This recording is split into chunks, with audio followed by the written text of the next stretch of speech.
笑顔が最高の薬。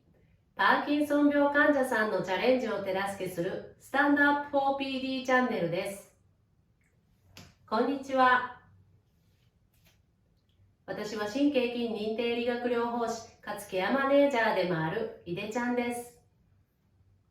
このチャンネルでは主にパーキンソン病に効果のある運動法や日常生活の過ごし方、パーキンソン病に関わる知識なども分かりやすくお届けしていきます。現状の運動機能の維持のためにも動画を患者さん同士で共有したり、一緒に運動をしてご自分のために長く続けていっていただきたいと思います。継続的に動画を見て運動をしたいなと思ってくださった方は、ぜひチャンネル登録、グッドボタンよろしくお願いします。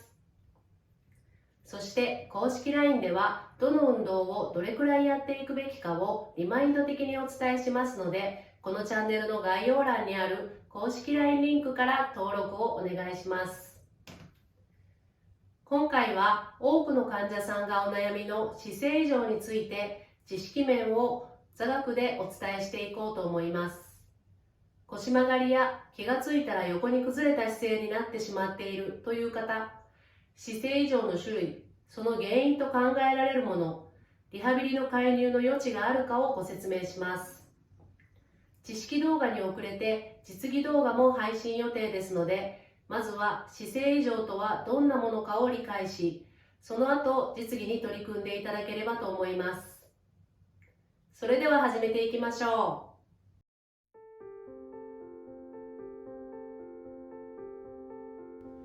まずはじめに姿勢異常にはどんな種類があるかですが、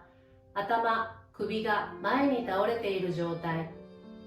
円背といって背中が丸まっている状態、体幹が前倒れしているまたは横倒れしている状態、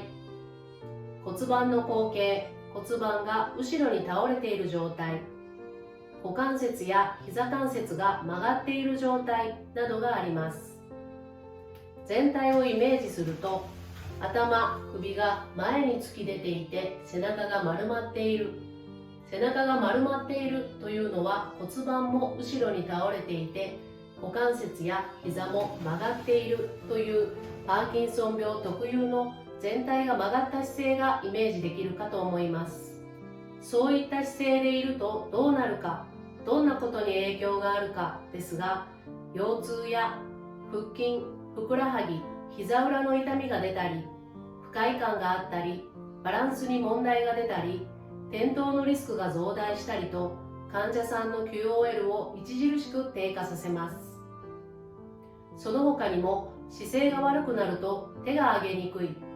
首や肩の慢性的なこりや胸が潰れた姿勢になることで呼吸も浅くなる、首の位置が変わることで飲み込み、発声もしづらい、目線が合わずコミュニケーションが取りづらい、腹部が圧迫されて腸の蠕動運動や薬剤吸収が不十分になるなど多様な問題を引き起こします。この姿勢異常を何らかの形で改善した場合、どんな効果があるかというと、姿勢を改善して水分摂取量を増やすだけで薬剤吸収が良くなった例もあるようです。あと、腹部圧迫が蠕動運動に影響するとお伝えしましたが、便秘も多くのパーキンソン病患者さんがお悩みの問題ですが、便秘の改善で薬剤吸収が良くなる例もよく聞くところです。では、いくつか代表的な姿勢異常についてご説明していきます。まず1つ目は腰曲がりです。腰曲がりというのは腰が曲がることだけではなく、猫背になることも含まれるようです。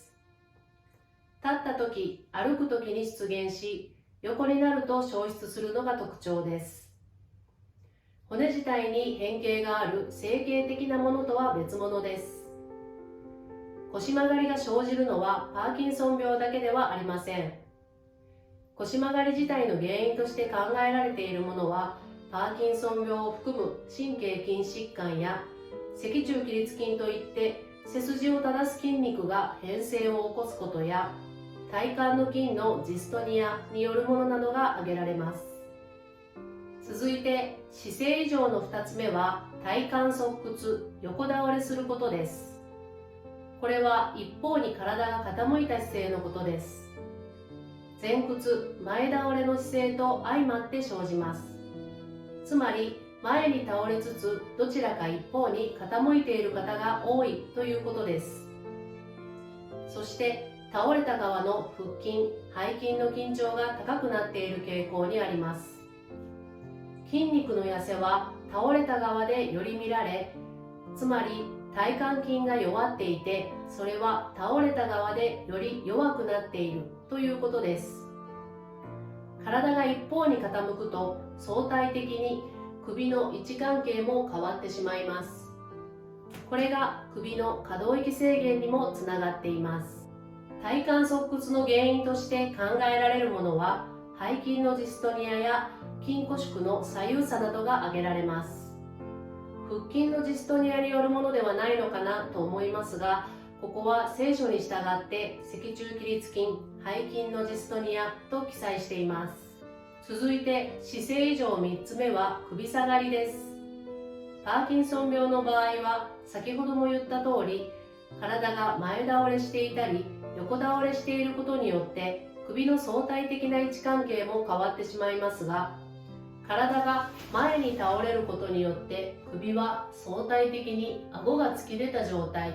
つまり上を向いた状態になっていて、本来の首下がりと言われる病態とは違います。本来の首下がりは頭が完全に下を向き、常に地面を見ている状態を指します。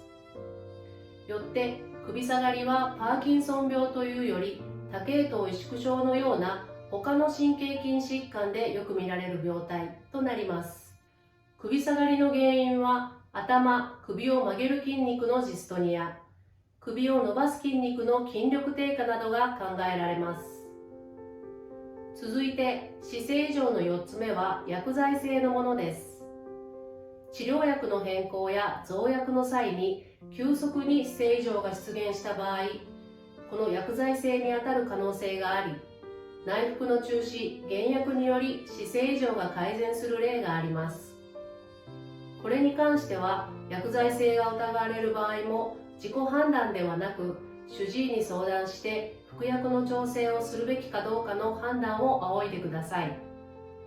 抗パーキンソン病薬の中ではアゴニストと姿勢異常の関連が指摘されていますが、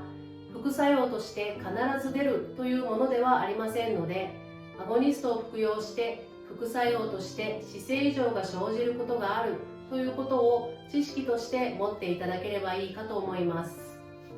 ここまで代表的な姿勢異常の特徴とその原因として考えられるものを挙げましたが、これに対してリハビリって効果あるのということですが、姿勢異常の原因としてはいろいろなものがありますが、その中で軟部組織と言われる筋肉や筋膜、皮膚などから来る姿勢異常や固有感覚といって体の運動や位置を感じる感覚の問題から来る姿勢異常に関してはリハビリで改善が見られるということが分かっています。具体的には体幹のストレッチや筋トレなどのトレーニングは立った時の体幹の前倒れや横倒れを減少させたり、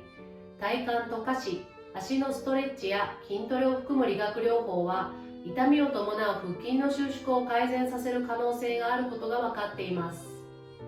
つまり薬剤性のものやジストニアなど神経から来る問題の解決には至らずとも、ジストニアの結果、筋組織自体が緊張したり縮こまったり筋力低下が生じたものに関しては、ストレッチや筋トレ、姿勢調整をすることが姿勢異常に効果的であるということです。私の知人のパーキンソン病の方も姿勢異常にお悩みでしたが、ストレッチ、筋トレやバランス練習を行うことで、オフの時は難しいですが、オンの時はまっすぐな姿勢をキープして過ごされています。姿勢異常に対する実技動画は今後アップしますので、ぜひ実践してみてください。それでは今日の講義はこれで終わりです。今日はパーキンソン病の姿勢異常についてご説明しましたが、パーキンソン病の知識についてご説明しているのは意図があります。皆さん、生活の中でリハビリはリハビリ、病院や訪問の方が来た時に行うものと捉えているかと思いますが、パーキンソン病に発現する多くの症状やその原因を知ることで日常生活での意識が変わっていくと思います。例えば今日の動画で言えば、そういえば姿勢正して多めの水分で薬飲むと効果が違うって言ってたからやってみようかなとか、姿勢が悪いと消化にも影響するからご飯の時ぐらいは姿勢正そうとか、日々の意識が変わってくるかと思います。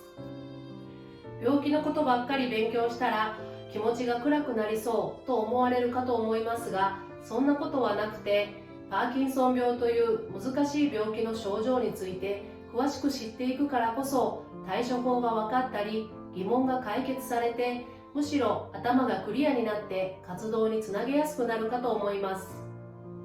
今後も私と一緒に勉強をしていきましょう。それではまた次回お会いしましょう。